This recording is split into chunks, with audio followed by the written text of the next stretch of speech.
Muito boa tarde, minha Paraíba, começando mais um Rede Verdade nesta segunda-feira, dia 25 de dezembro de 2023, dia de Natal. Eu começo o programa desejando a você um Feliz Natal, esperando que você tenha passado ontem à noite, na noite de Natal, muito abençoada, de forma muito fraterna, com as pessoas que você ama, com as pessoas que você gosta.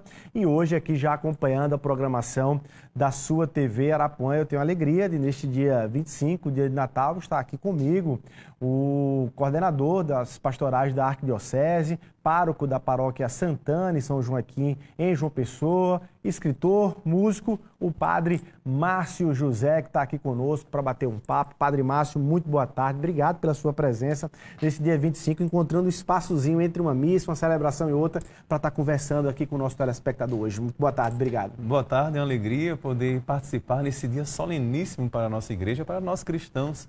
Também desejar a todos um Feliz Natal. É um dia de muita alegria, porque vamos a esse mistério profundo, o nascimento do nosso Senhor e Salvador. Forte, né, padre?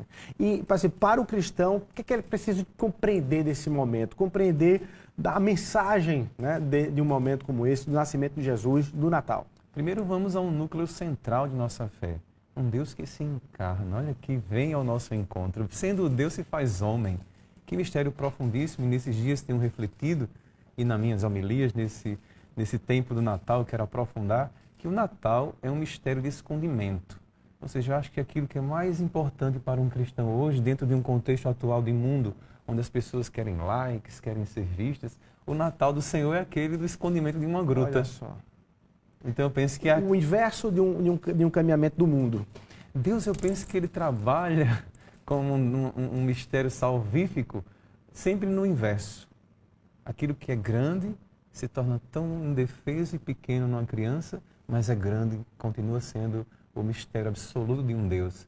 Aquilo que é numa escuridão aparente de uma gruta, é uma luz que irrompe, onde tempo e espaço são visitados pela força de um Deus. É criador, inclusive isso é teológico, mas também isso é um mistério.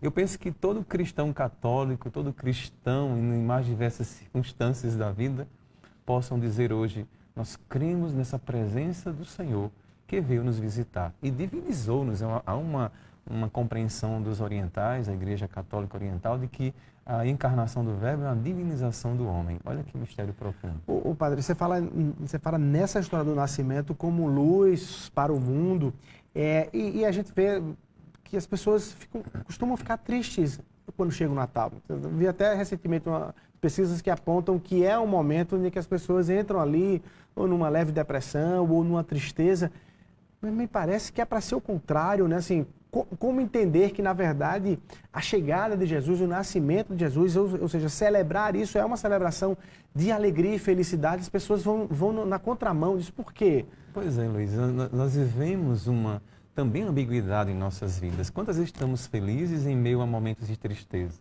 Quantas vezes estamos tristes em meio a circunstâncias que são alegres? Ou seja, há uma ambiguidade interior na vida de cada um de nós. Eu penso que alguém que esteja experimentando o Natal com um contexto de tristeza, de angústia, é por uma experiência negativa que teve. Mas essa experiência negativa não pode ser o sentido de sua vida.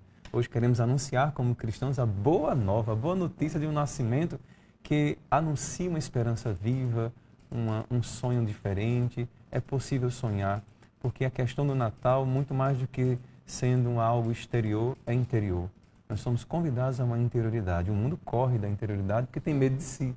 Então eu penso que quando alguém quer celebrar um digno Natal, ele deve ir e contemplar um Deus que se faz também presente no próprio coração. Então, para além das tristezas, das dificuldades da vida, celebremos um Natal dentro de nós.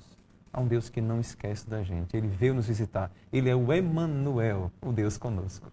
Se a gente for tentar refazer um tanto quanto aqueles passos, né, do nascimento de Jesus, na manjedoura, os 3 reis magos, então cada movimento daquele tem uma simbologia representativa, padre. O que é que você destacaria do ponto de vista de que povo era aquele que esperava um Salvador, né? Que Salvador foi aquele que nasceu ali na manjedoura, 3 reis magos, enfim, que talvez não fossem nem crentes, posso dizer assim. Você relembra aí os 3 reis magos e é dentro do contexto do nascimento do menino Deus, mas nessa experiência do Natal, hoje dia 25, nós vamos a um evangelho que narra pastores antes dos reis magos virem do Oriente para adorar, à procura do Deus que nascia, né, como profecia. Nós temos aqueles humildes pastores da região que vão e encontram o menino Deus. Então, de fato, o Natal, indo às fontes bíblicas, ela vai a esse núcleo central de uma experiência muito humilde e pobre. A própria experiência de Maria e de José, há muita simplicidade, pobreza, inclusive. Os pastores foram chamados a compartilhar essa alegria naquele momento. Compartilhar aquela alegria. Uma alegria profunda, eu penso que na minha vida, na sua vida, né, naqueles que nos acompanham, as alegrias mais profundas são feitas nas experiências mais de escondimento e de pequenez, de pobreza interior. Interessante aquele evangelho que diz: bem-aventurados os pobres em espírito, porque deles é o reino dos céus. Me intrigava essa palavra. O que é pobre de espírito? O que é pobre de espírito? É alguém que não tem virtudes? Pelo contrário, o rico de espírito é aquele que se orgulha de si mesmo, é o cheio de vaidade, é o cheio de empoderamento. Ou seja, eu sou. Então, o pobre de espírito não é aquele. É humilde de espírito. É aquele que tem uma confiança absoluta para além dele mesmo, né? Em Deus. E, portanto, está sempre como alguém que tem um valor mais interior e mais profundo. O Natal nos leva à bem-aventurança da pobreza de espírito. Padre, como é que você destacaria o papel de Maria no Natal? Tem como desvincular? Eu fico pensando, você falando de Maria, uma vez alguém me falava: mas padre, a única mediação entre o homem e Deus é Jesus Cristo, o homem e o Pai é Jesus Cristo. E está certíssimo, porque Jesus Cristo vem, nascido de Maria, aquela mulher é totalmente instrumento da obra salvadora de Deus, mas eu ficava pensando que na parte de Deus, nesse avesso que Deus realiza, é o contrário. Maria não é uma mediadora entre o homem e Deus, é entre Deus e o homem. Ou seja, aquilo que Deus pensou na natureza humana para ser toda ela plena, dignificada, nos caminhos de imperfeições e de fragilidades, Maria se torna um modelo perfeito. É mãe. Quem está nos ouvindo agora e tem filhos, né? Luiz Torres está curtindo aí o Natal, né? Na sua casa. Exatamente. Eu fico pensando uma mãe que gesta um filho. Então, imaginemos essa experiência em Maria, como aquela que contempla o Filho de Deus nos seus braços. Esse Natal, a partir do olhar de Nossa Senhora, Luiz Torres, nos evangeliza muito. Porque, de fato, a mãe e o filho é mistério de amor, né? Porque o amor entre um filho e uma mãe diz muito, transforma todas as realidades, inclusive dá sentido até à dor. Então, Maria aqui se torna como um modelo paradigmático de quem quer viver uma fé autêntica num Deus Salvador envolto em faixas. Agora, padre, a gente falando naturalmente do sentimento, né, e do significado verdadeiro daquele teológico, espiritual que toca no Natal, mas se a gente for fazer um recorte do ponto de vista humano para o ano de 2023, a Igreja Católica passou ali por alguns momentos, né, polêmicos, delicados e desafiadores como igreja no mundo. Inclusive com temas de escândalos e tudo, e de algumas alterações nesse sentido. Aqui em João Pessoa, especificamente, toda a igreja acompanha o caso do Padre Zé, essa história toda. Como é que vocês, como sacerdotes, têm recepcionado isso, precisando dar continuidade à missão, ao sacerdócio, à caminhada, à evangelização e encontrando nos fiéis uma dificuldade de credibilidade, de confiabilidade? Eu penso, Luiz Torres, que toda crise pessoal ou comunitária como essa que nós vivenciamos ao longo desse 2023 nos fortalece na missão se formos capazes de fazermos uma leitura curada das circunstâncias.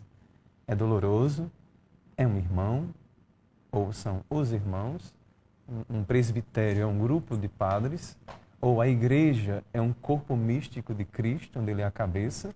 Então, quando um membro sofre, todos sofrem.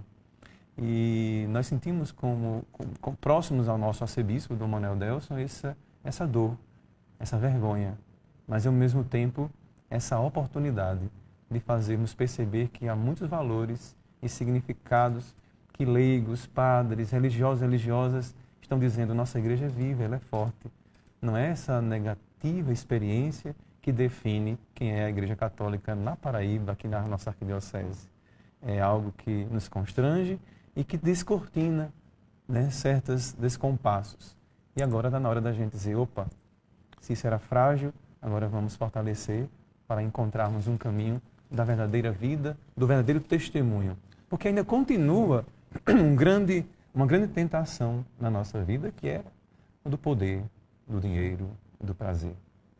Bom, nesse sentido, você tá vendo, assim, é também uma oportunidade da Igreja Católica, da Arquidiocese, entender onde havia ali alguma fragilidade, vulnerabilidade, para poder ser um tanto quanto mais atento a alguns movimentos. É isso, Padre? Sim, sim, com certeza. É importante para isso? É importante para isso. A gente ficou em alerta, né? Mais e mais. Claro, se havia uma certa fragilidade, até mesmo no olhar, na administração, né? No governo, na gestão dessas questões que envolvem o Padre Zé e outras mais. Uma confiança. Uma confiança cega, digamos, ali, né? Porque se tratando de tudo isso, nós temos que ter um olhar muito mais longe em relação a isso, muito mais de precaução. Se não houve, é a hora da gente assumir a nossa também culpa e dizermos, epa, como igreja, nós temos realmente um povo que está conosco. Eu não senti isso, você é nosso paroquiano, sim. Eu não senti na nossa paróquia abalada ou... Eu ia lhe perguntar na prática, dízimo caiu, projetos caíram, não? Não, claro que do ponto de vista do Padre Zé e das ações sociais, sim, diretamente. Nós ficamos realmente com um pedido de socorro hoje, né? E Padre George, sua equipe e tantos outros estão ali apoiando. Mas eu vejo que nas nossas igrejas continuam uma boa participação de fiéis, né? Em João Pessoa e para além de João Pessoa. Nós temos um povo muito religioso, graças a Deus. E aí, como igreja, como irmandade, como comunidade, como arquidiocese, vocês todos estão imbuídos no sentido de recuperar para o fiel, para o cristão, a credibilidade e a confiança para dizer, olha, vamos separar ali o que é um episódio do que é um corpo inteiro. Sim, com certeza. Nós temos essa consciência de poder provocar, né, sobretudo internamente nos padres, uma conversão mais profunda, né, para que possam ser também capazes de renovar a vida e dizer, por aqui não daria para ir. Né? Mas eu percebo que nós estamos num tempo de crise. E não é dentro da igreja, é também fora. É um contexto de adoecimento generalizado na sociedade. E nós precisamos encarar isso com muita responsabilidade. E aqueles que, de fato, precisam ser exortados, né, ou culpabilizados de alguma forma, dentro ou fora da igreja, que sejam de forma honesta e que fique o aprendizado para todos nós de que o que nós vivenciamos como clérigos, como padres, é muito sério. Padre, coincidência ou não, você escreveu esse ano de 2023 um livro, você lançou um livro, né? Esteve aqui conosco, inclusive, anunciando o livro Sexualidade e Família e Sexualidade. Desafios e novas perspectivas. Desafios e novas perspectivas. Parece que eu já estava sabendo o anúncio que o Papa Francisco ia fazer.